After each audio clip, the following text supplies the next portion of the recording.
하나님께서 우리와 함께 하십니다. 믿음에 대하여서 우리는 이렇게도 설명할 수 있고 저렇게도 설명할 수 있겠지요. 경우와 상황에 따라서 더더욱 그 믿음이라는 것을 이해하고 적용할 수 있기 때문입니다. 여러분들에게 믿음은 어떤 것입니까?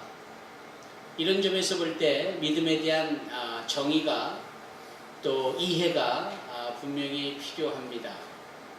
믿음은 용기입니다.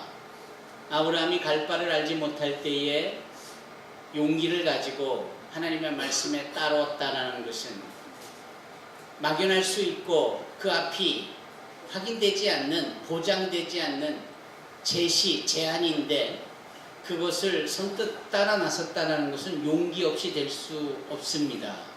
따라서 믿음은 용기입니다. 믿음 있는 사람이 용기를 낼 수 있고 또 용기 있는 자들이 믿음의 것들을 이룰 수 있는 것과 같은 이지입니다. 그리고 또 하나는 믿음은 인내입니다. 좌절이나 주저함 없이 한결같이 그 믿고 있는 것이 실체로 있기까지 현실의 한계를, 상식을 뛰어넘는 것, 이게 믿음입니다. 제가 본 감동적인 영화 중에 하나는 이런 내용입니다. 마치 민성이와 같은 어린아이의 주연으로서 등장한 영화인데 오래전 영화입니다. 아버지가 2차 대전 때 전쟁을 나갑니다. 오랜 시간이 돼도 생사가 확인이 되지 않습니다. 영화 속에는 우여곡절 끝에 그 아버지가 죽은 것으로 사망 처리되어져 전사 통보가 날아옵니다. 모두가 다 그 일에 망연자실하는데 이 꼬마만큼은 믿어지지가 않아요. 무엇이요? 자신의 아버지가 전쟁터에 나가서 죽었다라는 사실을. 그래서 이 꼬마가 열심히 교회에 나가 기도합니다. 기도하고 또 기도합니다. 그러면서 목사님하고 이런 대화를 나눕니다. 믿음이 무엇입니까? 믿음을 어떻게 해야 하나요? 그랬더니 그 목사님이 이렇게 이 꼬마에게 설명을 해줍니다. 만일 겨자씨만한 믿음이 있거든 이 산을 명하여 저 바다에 던지우라 하면 그렇게 될 것이다 라고 했습니다. 이 꼬마가 이 목사님의 말을 듣고는 그때부터 자기의 믿음을 시험하는 겁니다. 자기의 믿음을 적용하는 겁니다. 그리고 겨자씨만한 믿음이 있으면 산을 움직일 수 있다라는 이것에 감동을 받은 이 꼬마는 자기가 살고 있는 그 마을 저 앞에 있는 큰 산 하나에게 명령을 하기 시작합니다. 그 산이 옮겨지도록 기도를 합니다. 그런데 이 꼬마가, 이 어린이가 무슨 멋진 말로 그러한 기도를 유창하게 했겠습니까? 그러니까 그 기도가 마치 이런 식 같았습니다. 그렇게 표현이 됐습니다. 마치 화장실에 가서 힘을 주고 있는 그 소리를 내기 시작했습니다. 산을 바라보고 아 하고 소리를 지르는 거예요. 그것도 하루 종일. 그리고 집에 돌아오고 다음날 또 가서 저 산을 보고 쳐다보고 아 하고 계속 그러면서 하루가 지나고 한 달이 지나고 1년이 지나갑니다. 도대체 너 왜 그러니? 나는 아빠가 살아올 것을 믿어요. 그리고 아빠가 살아올 것을 믿기 때문에 내가 저 산을 옮기는 것을 내가 경험해야 합니다. 이런 답을 하는 거예요. 시간이 꽤 몇 년이 지났는데 놀라운 일이 벌어졌습니다. 이 꼬마가 계속해서 힘주는 기도를 하고 있는데 지진이 나는 겁니다. 지진이 나서 그 일대가 아수라장이 됐는데 놀랍게도 지진에 대한 큰 피해는 없지만 이 산이 옆으로 움직여진 겁니다. 그러니 대서특필이 되지 않았겠습니까? 기도하는 한 소년에 의해서 산이 움직여지다. 이게 그 신문의 헤드라인이었습니다. 허구한 날, 주구장창 그렇게 소리 지르는 이 아이의 기도에 산이 움직여졌다는 말에 모든 사람들이 다 깜짝 놀라는 겁니다. 더 놀라운 사실은 죽었다라고 사망 통지서가 전달되어진 이 아버지의 생존이 있는 겁니다. 그리고 아버지가 무사히 집으로 귀환을 하는 겁니다. 영화가 무지하게 해피엔딩이죠. 그 해피엔딩의 배경에는 한 어린아이의 믿음을 조명한, 그러나 결코 크리스찬적인 영화로서 그것을 극대화한 요소는 없습니다. 다만 그 꼬마가 교회에 가서 설교자의 설명을 듣고 그것을 삶에 적용한 것일 뿐이고, 그리고 그 기도에 의해서 산이 지진으로 인하여서 움직여지는 상황과 그 아버지가 살아 돌아온다는 놀라운 이야기였습니다. 여러분, 어느 날 예수님의 제자가 주님 앞에 묻습니다. 이렇게 요청을 합니다.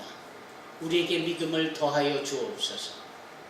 그러니 그들 스스로가 자신들이 믿음의 어느 정도는 지니고 있다라고 확신하고 있는 터였습니다. 그러기에 믿음을 더 달라고 한 것 아니겠습니까? 그럴 때 주님께서 주신 답이 그 교회 목사님이 이 꼬마에게 주신 답하고 같은 거였죠. 주님이 뭐라 하셨습니까? 네가 만일 겨자씨만한 믿음이 있거들라 이 산을 명하여 저 바다에 던지우라 하면 그렇게 되어질 것이고, 다른 복음서에 따르면 너희가 만일 겨자씨만한 믿음이 있거들라 이 뽕나무들로 명하여 저 바다에 심기우라 하면 그렇게 될 것이다.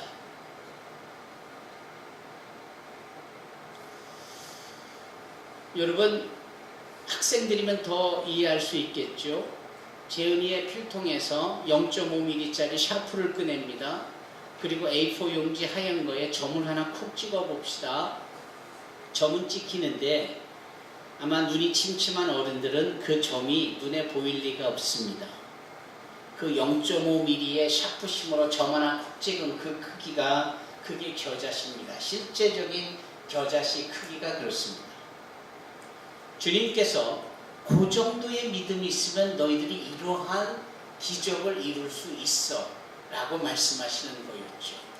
따라서 우리가 믿음이 있는데 믿음을 더 주십사 라고 할 때 주님 보시기에는 너희들의 믿음은 겨자씨만도 못한 사이즈의 믿음이야 라고 하시는 거겠죠. 그러나 우리 안규래 권사님의 가장 좋아하시는 성경 말씀이 신약 성경 에베소서 2장 8절의 말씀인데, 안규래 권사님 크게 한번 외쳐보시겠습니까? 에베소서 2장 8절 말씀 크게 한번 외쳐보십시오.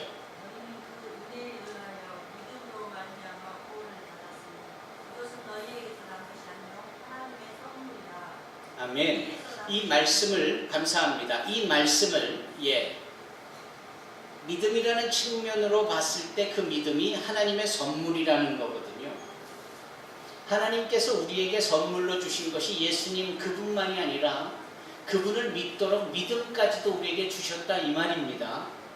따라서 하나님이 주신 선물을 저와 여러분들은 받았기에 믿는 자가 되어진 거예요. 제가 드리고 싶은 말씀은 그분이 주시는 선물이 그렇게 부족하고 작은 사이즈의 인색한 믿음의 규모일까? 그 아들을 아낌없이 내어주신 분이신데 그 외에 선물을 주시고자 할 때 그 선물은 예수님의 그 무한하신 은혜와 사랑, 그와 못지않은 규모로서 주실 선물이 분명한데 고작 겨자씨만도 못한 규모의 자그마한 크기의 믿음을 선물로 주셨을까? 그럴 리가 없지요. 그렇다면 그분이 주신 믿음은 어떠한 믿음일까요? 산을 옮길 만한 믿음. 그분이 주신 믿음의 능력은 어느 정도일까요? 뽕나무를 바다에 심기울만 믿음. 우리에게 주신 믿음, 그 선물의 결과물이 이렇듯 놀라울 일들을 행할 만한 능력이 바로 믿음이에요. 다만 주님께서 그럼에도 겨자씨를 운운하신 것은 그 겨자씨 크기만큼이나 겨자씨 사이즈만큼이나 너희들이 그 믿음을 활용하는 그 정도가 힘이 작다 이 말입니다. 도대체 우리는 이 주님이 주신 선물인 이 믿음을 삶에 어느 정도 적용하고 있는가요? 이 부분은 우리가 도전하지 않을 수 없습니다. 부디 저와 여러분들의 믿음이 겨자씨만한 정도의 크기의 적용이 아니라 그것을 박차고 훨씬 더 많은 삶의 영역에 믿음을 적용해서 산을 옮길 만한 자들이 되어지고 뽕나무를 바다에 심기울 만한 자들이 되기를 축원합니다. 오늘 본문의 말씀 마태복음 9장을 보십시다. 사실은 가다라 지방에서 귀신을 내어 쫓으신 그분이 다시금 배를 타고 가버나움 본 동네에 오르시고 중풍병에 고스란히 누워 있었던 그 한 사람에 대한 친구들의 믿음을 보시고 그 자를 고쳐주시는 장면을 표기해 보았습니다. 그리고 누구나 인정하는 죄인이라고 일컬어지는 세리 마태를 제자로 부르시고 그 마태의 집에 들어가시죠. 죄인의 집에 들어가시는 주님을 사람들은 이상하게 보았습니다만 주님이 마태 집에 이 죄인이라고 일컬어지는 마태 집에 단 한 번 들어갔을까요? 그 이후에도 시몬이라는 문둥이 집에도 들어간 적이 계셨고 심지어는 여리고에 이 세리보다도 훨씬 더 우두머리 껴낀 세리장인 삭개오의 집에도 들어가시려고 뽕나무에 올라가 그에게 삭개오야 내려와라 내가 오늘 밤 너희 집에 함께 유하리라 라고 말씀을 하신 것을 보면 주님은 어느 한순간 단 한 번 찔끔 누구의 죄인의 집에 어쩌다 들어가신 게 아니라 할 수만 있다면 죄인의 집에 가까이 가시고 들어가시고 죄인과 함께 하시는 이 부분을 주님께서 한결같이 행하셨다라는 겁니다. 어떠한 성경 본문을 보면 그 본문 그 자체가 주는 절대적 가치가 있을 것이고 가르침이 있겠지만 그 문장의 전후의 맥락을 보는 것도 중요합니다. 나무만 볼 것이 아니라 나무가 이루어지는 숲을 볼 수 있는 해안이 있어야 하는데 따라서 오늘 본문의 말씀 민성이가 읽은 이 27절부터의 말씀을 읽기 전에 그 전에는 무슨 일이 있었는지를 상기해 볼 수가 있거든요. 그 내용을 볼 때 마태를 부르시고 마태의 집에 들어가셨고 금식에 대해서 말씀을 하시고 그러시면서 그 집에서 말씀을 하고 계시는데 어떤 관리가 와서 내 딸이 방금 죽었사온데 지금 와서 어떻게 좀 해주십시오 라는 요청을 받을 때 집에 들어가셨던 주님께서 그 요청을 따라 이 관리의 집으로 이동을 하시는데 많은 사람들이 밀고 당기며 인산인해를 이루고 있는 즈음에 그 노상에서 한 여인이 주님의 겉옷을 만지잖아요. 12년 동안 하혈을 했던 한 여인의 애절함이 그 남정네들 틈에 섞여 의지를 가지고 주님의 겉옷만이라도 붙잡고 분 이 마음, 그것은 그 여인에게 최선이었을 겁니다. 바로 그런 점에서 혈루증이라는 거룩하지 못한 저주로 여겨지는 질병을 얻은 여인으로서 남정네들 틈에 있는 그 자체가 불경스럽고 허락이 안 되는 상황일 때 이 여인은 그게 최선이었을 겁니다. 이 최선에 대한 그 여인의 의지를 주님께서는 간파하시고 느끼시고 누가 내 옷에 손을 만졌느냐 손을 대었느냐 어이구 주님 많은 사람이 밀고 당기는 판에 누가 주님의 옷에 손을 댔다고 그러십니까? 아니다. 누가 내 손에 옷을 댔고 내 능력이 나가느니라 이렇게 말씀을 하세요. 물론 다른 복음서에 동일한 사건을 말씀하실 때 말입니다. 그러면서 이 여인의 그 마음을 믿음으로 보시고 그 믿음으로 이 여인을 구원시켜 주시죠. 그 여인을 구원시켜 주신 이후에 죽었다라고 여겨지는 이 소녀가 살고 있는 집에 가 통곡하고 죽은 것이 아니라 잔다라는 주님의 말씀에 삐죽이며 비웃대고 있는 자들을 주님께서 다 물러나가게 하시고 소위 믿음 없는 자들 앞에 기적 행하지 아니하시고 주님께서 죽은 이 소녀를 살려내십니다. 그게 오늘 본문의 말씀 전에 있던 내용이죠. 오늘 27절에 예수께서 거기에서 떠나가실새, 거기는 바로 이 소녀를 살리신 관리의 집일 겁니다. 좀 계실 수도 있을 법한데 주님은 계속 움직이세요. 찾아가 누구를 만나주시고 또 어딘가에 머무실 때 사람들이 올 때 그들을 만나주시고, 오늘 27절에 보면 이 상황에서 주께서 행한 일들이 온 동네에 퍼져나갔을 그쯤에 주님께서 또 움직이시는데, 이 움직이실 때 사람들이 많이 몰려들지를 않겠어요? 그때에 두 맹인이 함께 합니다. 아마도 이 두 맹인의 출현은 저 마태의 집에서 나올 때부터 그는 함께 했는지 모릅니다. 이 죽은 자를 살려내신 관리의 집에서 함께 했는지 모르겠어요. 그러나 성경은 그들을 맹인, 소경이라고 하잖아요. 이 소경된 자가 어떻게 길을 찾아 나서겠습니까? 그것은 아무래도 상식적으로 봐도 청각에 의지한 것이 유일할 겁니다. 맹인 두 사람이라고 했으니 동일한 처지에 있는 이 두 맹인이 사람들의 발자국, 예수님을 따라가는 듯한 무리들의 소리들, 이것을 들으며 그것을 길라잡이 삼아서 예수의 흔적을 따라갔을 겁니다. 왜? 그들이 예수님을 만나길 원하는 거거든요.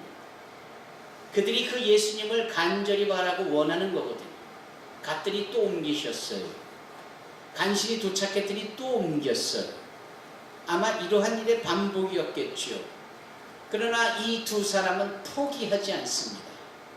이 포기하지 않고 인내하며 한결같이 주님을 찾고자 하는 이 마음을 주님은 믿음으로 보셨겠지요.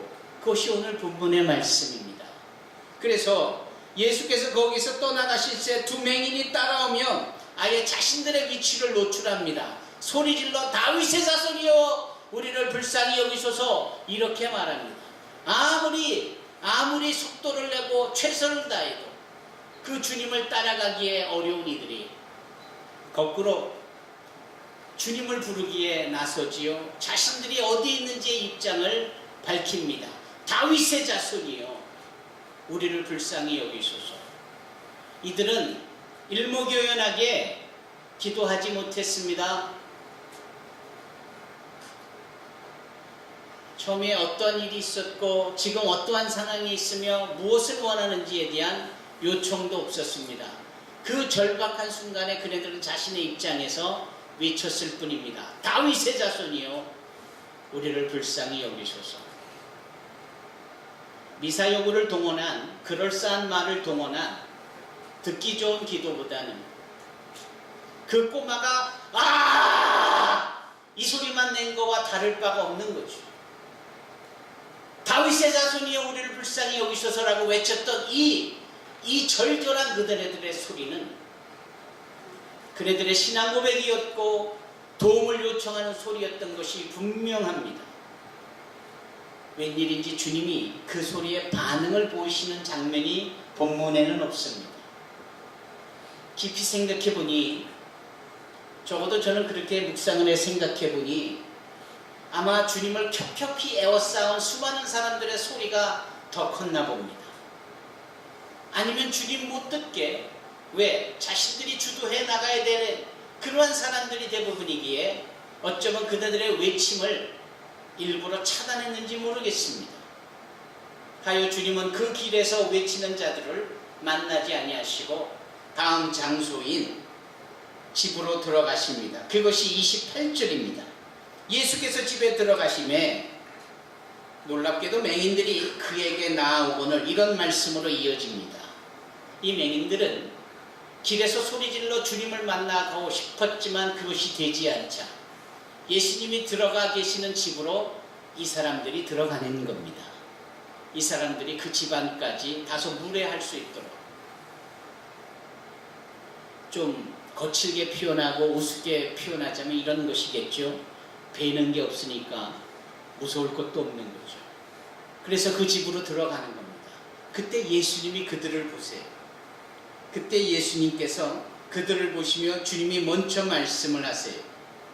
내가 능히 이 일 할 줄을 믿느냐? 이렇게 말씀합니다.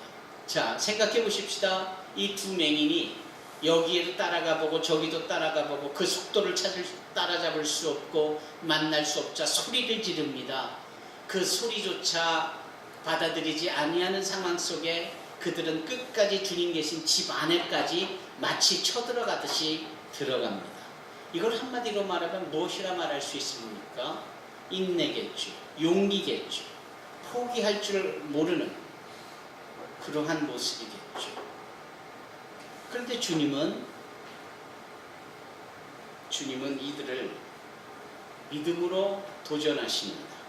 내가 능히 이 일 할 줄을 믿느냐? 이렇게 말씀하십니다.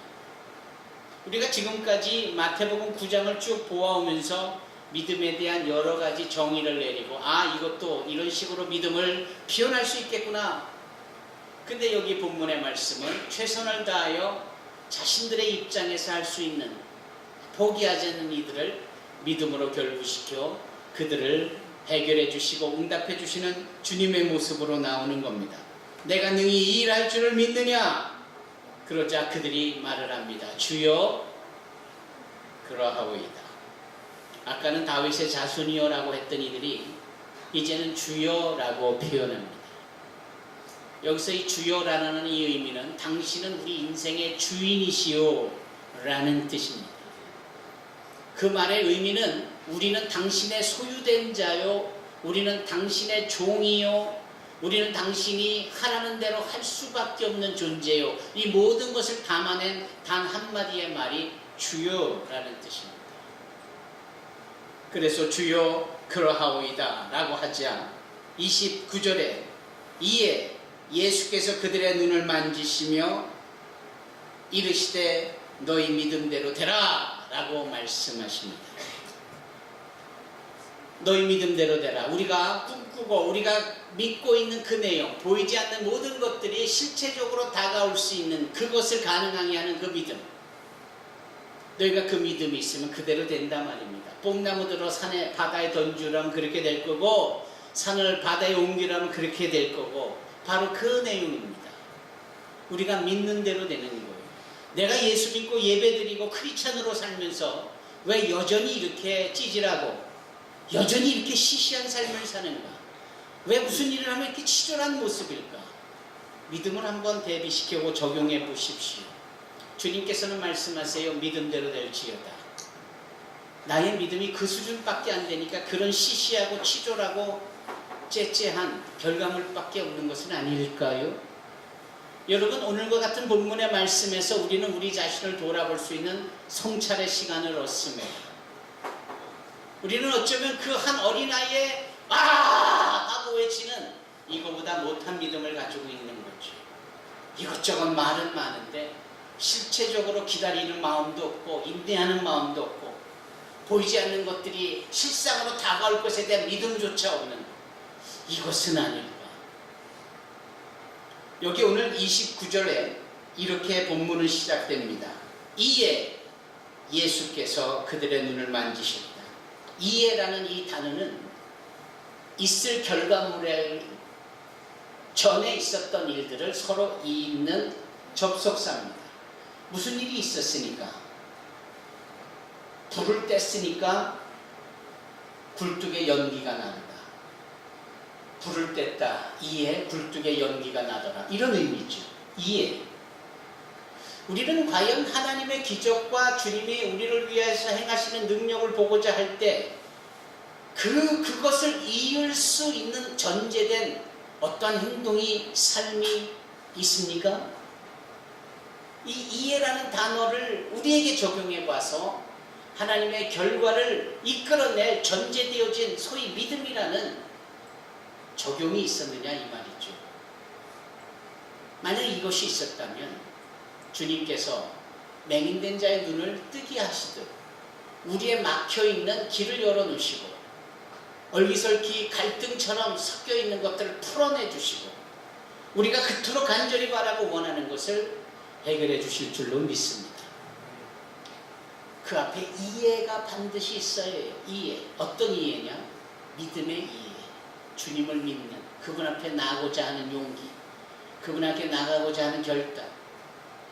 응답이 더디 오는 것 같아도 포기하지 않고 좌절하지 않고 주저하지 않고 여기저기 따라가 보다가도 안 되니까 소리 질러가도 안 되니까 집에 계시는 그분 앞에 집 앞까지 쳐들어갈 수 있는 바로 이러한 행동이 우리에게도 필요한 겁니다.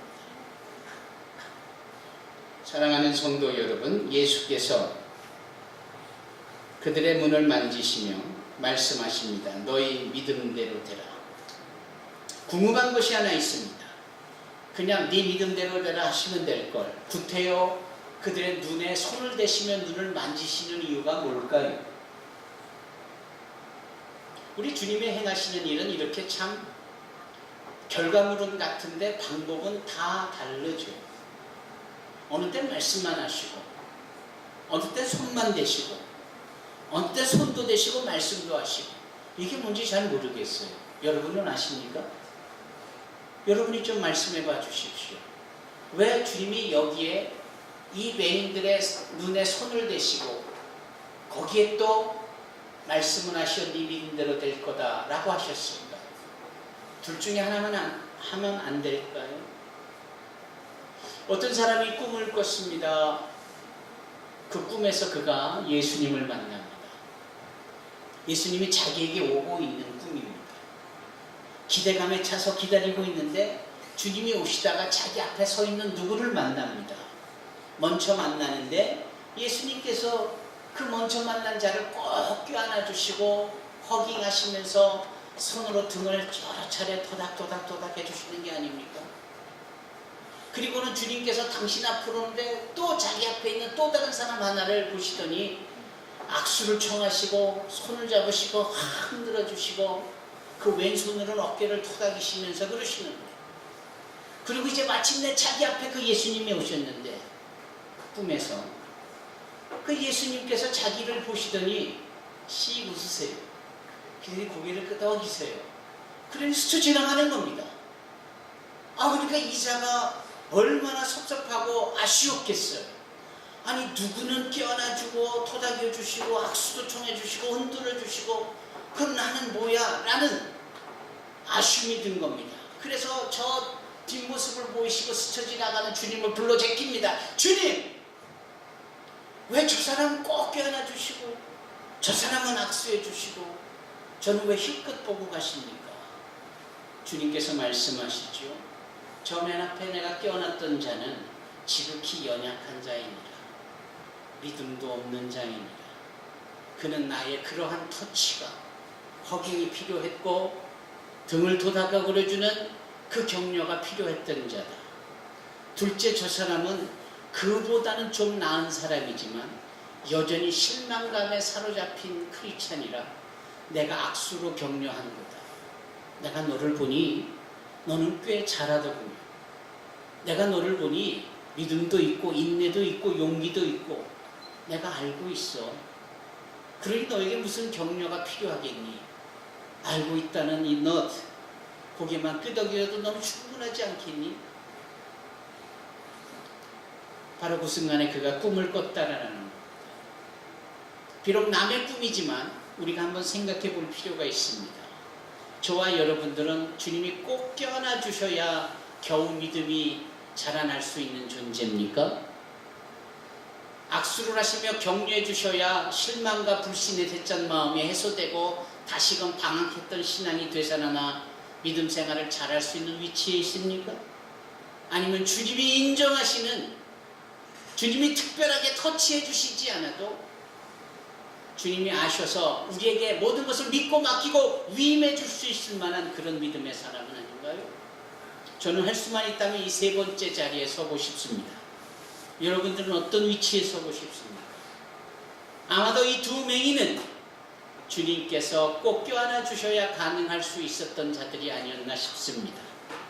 지쳤을 그들, 소리 질렀지만 만나지 못한 것에 대한 실망감에 가득 찼던 저들, 좌절과 이제 끝인가 보다 싶었을 마음이 들었던 저들, 그들의 눈을 만져주시며 네 믿음대로 될지어다 말씀하시는 것입니다. 그 형편과 상황에 맞춰준 우리 주님의 은혜요, 사랑입니다. 주님은 그러신 분이세요. 사랑하는 성도 여러분, 오늘 우리는 이 말씀에서 주님의 크신 은혜를 누립니다. 주님께서요, 이렇게 고쳐주시고 은혜를 베풀어 주신 이분들에게 한 가지 엄히 경고하십니다. 부탁하신 게 아닙니다. 요청하신 게 아니고 명령을 넘어 경고하셨어요. 그 경고는 무엇이냐? 지금 이 일을 여기저기 떠버리고 다니지 않았으면 좋겠다. 알았지? 꼭 그렇게 하려. 그런데 이들은 네 하고 돌아서더니 눈 뜬 것이 너무 기뻐서 그 주님이 말씀하신 것을 잊어버린 채 여기저기 떠버리고 다니기 시작합니다. 이상하죠? 그렇게 예수님이 알려지면 좋았을 뻔한데 왜 주님은 그걸 하지 말라고 하셨을까? 왜일까? 시우야, 왜 그럴까? 예쁜 시우야, 왜 그럴까? 사랑이죠. 하나님께서는 모든 일을 행함에 있어서 당신의 정한 기한이 있고 때가 있습니다. 예수님은 그걸 아세요. 모든 사람이 당신을 따라오는 그 순간에도 예수님께서는 하나님의 뜻에 맞추어 따라오는 그들을 물리셔야만 했을 일들이 한두 번이 아니셨습니다. 예수님께서는 하나님의 때에 맞추어야 될 그러한 계획에 자신을 맞추신 분입니다. 우리가 아무리 선한 일을 하고 주님께 좋아 보이는 일을 할지라도 그게 주님의 타이밍에 맞춰야지 우리조차도 우리 때에 해버리면 그게 주님께는 낭패가 될 수도 있습니다. 주님의 터치를 받고 주님의 믿음으로 인하여 문제가 해결되어지는 은혜를 누렸다면 적어도 하나님의 타이밍에 우리의 인생을 맞출 줄 아는 자들이 되어야 합니다. 이러한 타이밍이 여기 9장으로부터 10장, 11장, 12장, 13장, 14장, 15장, 그리고 16장까지 갑니다. 그리고 이제 하나님의 타이밍이 되었다라고 여겨졌을 때 주님께서 가이사랴 빌립보에서 이런 질문을 하시죠. 사람들이 나를 누구라 하느냐? 너희는 나를 누구라 하느냐?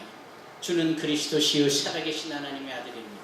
오 요한의 아들 시몬아, 네가 복이 있다. 그것을 네게 알게는 육적인 아버지가 아니라 위에 계신 하나님 아버지로부터 말미암았다라고 칭찬하시죠.